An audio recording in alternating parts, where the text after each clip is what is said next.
Salam sejahtera, terima kasih kerana bersama dengan saya di Nazilin Unity Channel. Ramai yang menjangkakan Rafizi dan Nurul Izzah walaupun dalam parti politik mereka sekarang ini sedang berentap habis-habisan untuk merebut jawatan timbalan presiden parti PKR, tetapi ada yang menjangkakan satu hari nanti Nurul Izzah ataupun Rafizi Ramli akan bakal jadi Perdana Menteri Malaysia. Ramailah yang sebenarnya cuba menunggang isu pemilihan PKR ini.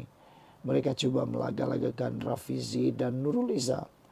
Tapi sebenarnya semua parti politik adalah hampir sama. Mereka ketika pemilihan tiada satu pun yang dapat mengelak untuk berlaku pertarungan habis-habisan. PAS pun kalau membuat pemilihan begitu juga. Bersatu pun sama, UMNO pun sama. Tiada satu yang akan kekal tenang. Pasti ada kempen dan pasti ada serangan demi serangan supaya dapat mengalahkan pihak lawan. Jadi janganlah terlalu gelap. Kononnya pertarungan ataupun persaingan antara Nurul Izzah dan juga Rafizi membawa beban besar, sedangkan parti lain pun sama. Sebelum kita teruskan, jangan lupa siapa ada masalah kencing manis, gout dan tinggi darah, tekan butang produk yang ada dalam video ini. Beli cepat kerana ianya membantu dan terbukti mampu menyelesaikan masalah gout, kencing manis dan tinggi darah. Paling penting, ianya produk yang murah, lulus KKM dan halal. Seorang pemimpin yang cukup terkenal dalam dunia politik mengatakan Rafizi Nurul Izzah pemimpin besar masa depan. Itu kata seorang penganalisis politik yaitu Tajuddin.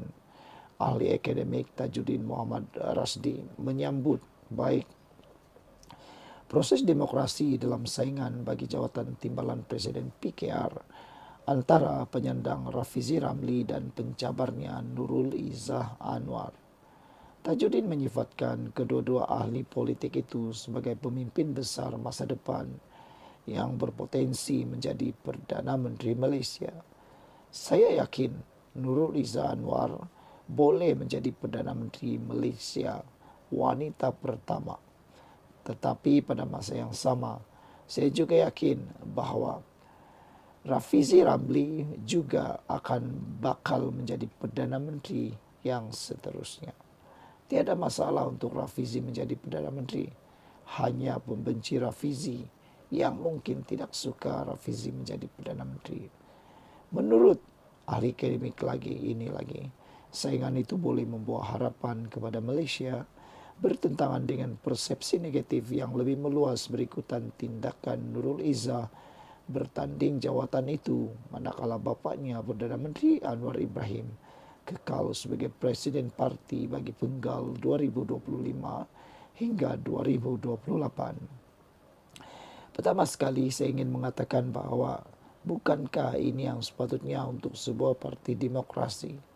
Jika anda parti demokratik, maka itu bermakna anda mesti mengamalkan apa yang anda katakan, di mana akan ada cabaran dan orang yang mendapat undi paling popular akan menjadi orang yang memimpin parti, kata beliau lagi.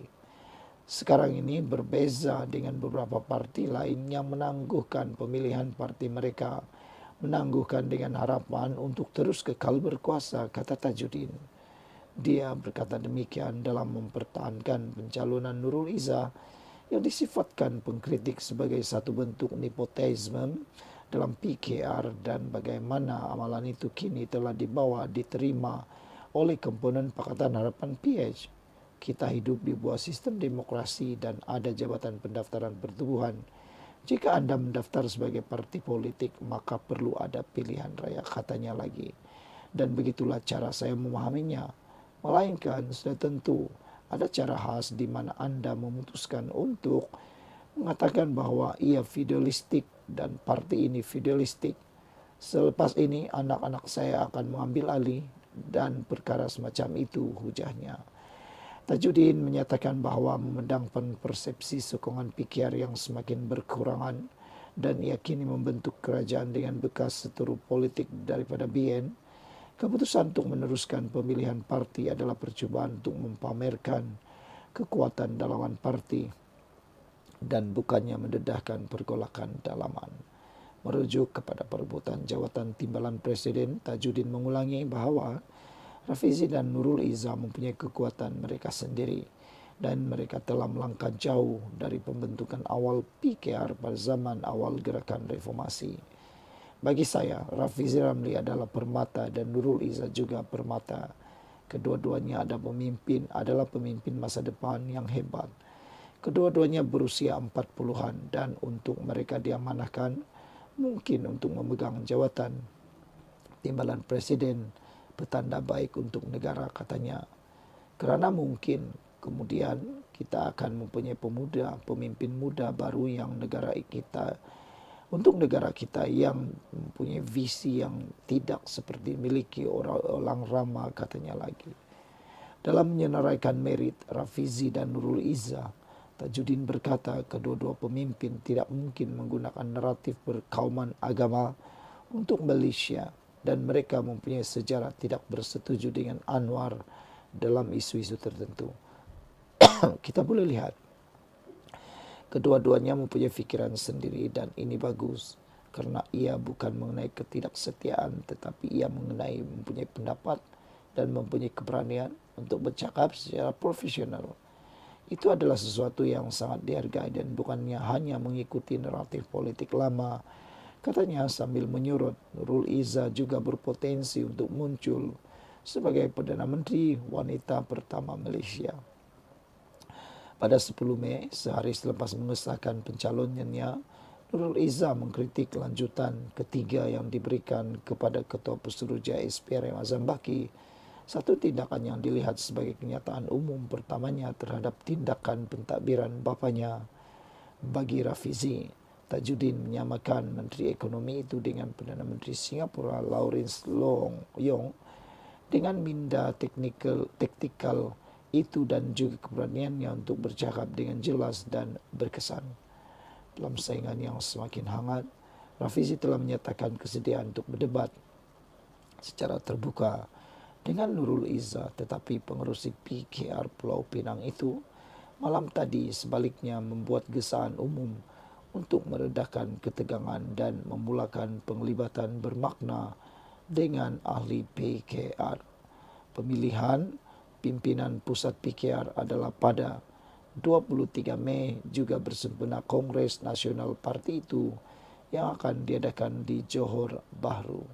Sekian dulu untuk kali ini. Jangan lupa tinggalkan komen Anda. Salam sejahtera. Terima kasih kerana bersama dengan saya di Nazilin Unity Channel. Kita tunggu-tunggu ini jawapannya. Jawapan daripada PAS berkait dengan kesilapan bendera Malaysia yang mereka buat. Kalau dulu betapa galaknya pemimpin PAS, betapa bisingnya mereka bersuara kononnya macamlah dorang paling hebat berkait dengan kes kesilapan teknikal bendera Malaysia. Ketika orang lain yang melakukan kesilapan, PAS bising sangat. Tapi akhirnya apabila mereka buat sendiri, apa jawapan mereka? Selepas jenuh dikecam, PAS menjawab kekilafan teknikal yang tidak disengajakan. Dulu Akbar berbahasa Cina yang juga melakukan kesalahan yang hampir serupa juga turut menggunakan ayat-ayat ini, yaitu kesilapan teknikal yang tidak disengajakan. Tetapi PAS, pemimpin-pemimpin Perikatan Nasional, walau tetap bising teriak-teriak, macamlah mereka tidak akan melakukan kesalahan. Akhirnya mereka terkena diri sendiri. PAS Terengganu akhirnya memohon maaf selepas orang ramai mengecam penggunaan imej jalur gemilang pada logo Himpunan Teguh Memimpin Terengganu 2025 yang tidak cukup bucu bintang. Menerusi kenyataan, urus setiap program itu merakamkan permohonan maaf secara terbuka kepada seluruh rakyat dan penyokong atas kekhilafan teknikal yang tidak disengajakan itu. Sehubungan itu, logo sebelum ini telah ditarik balik dan digantikan dengan versi logo baru HTMT 2025 yang telah diperbetulkan dan akan digunakan dalam semua bahan promosi dan siaran rasmi selepas ini. Terdahulu, warganet heboh mengkritik Menteri Besar Terengganu Datuk Seri Dr. Ahmad Samsuri apabila memuat naik logo program itu yang hanya mempunyai 11 bucu bintang jalur gemilang. Ramai yang menuntut supaya Menteri Besar Terengganu Datuk Seri Dr. Ahmad Samsuri Mokhtar letak jawatan. Mereka kata ini satu kesilapan yang besar yang tak boleh diampunkan, kata mereka lagi. Ramai juga yang mahu supaya Menteri Besar Terengganu itu memberikan hukuman yang paling setimpal kepada pencipta atau penghasil kepada karya tersebut. Sepatutnya wajib ada 14 bucu yang membawa maksud lambang perpaduan 13 negeri dan kerajaan persekutuan. Kesalahan penggunaan jalur gemilang pada logo program anjuran PAS itu menjadi bualan memandangkan dijangka riuh rendah jika pemimpin kerajaan atau mana-mana pihak lain yang melakukan kesalahan yang sama. Sebaliknya, penyokong PAS dilihat berdiam diri apabila pemimpin mereka yang berbuat demikian. Beginilah bila perjuangan tak konsisten, salah orang lain cepat nampak, salah sendiri tutup mata dan pura-pura suci. PAS selalu kata mereka perjuangkan Melayu dan Islam, tetapi bila bucu bintang pun tak cukup, ini apa perjuangan mereka yang sebenarnya? Bucu bintang pun boleh salah, apalagi dasar kecam pengguna Facebook Muhyiddin Saleh. Sekian dulu untuk kali ini. Jangan lupa tinggalkan komen Anda, tekan butang subscribe. Bye-bye.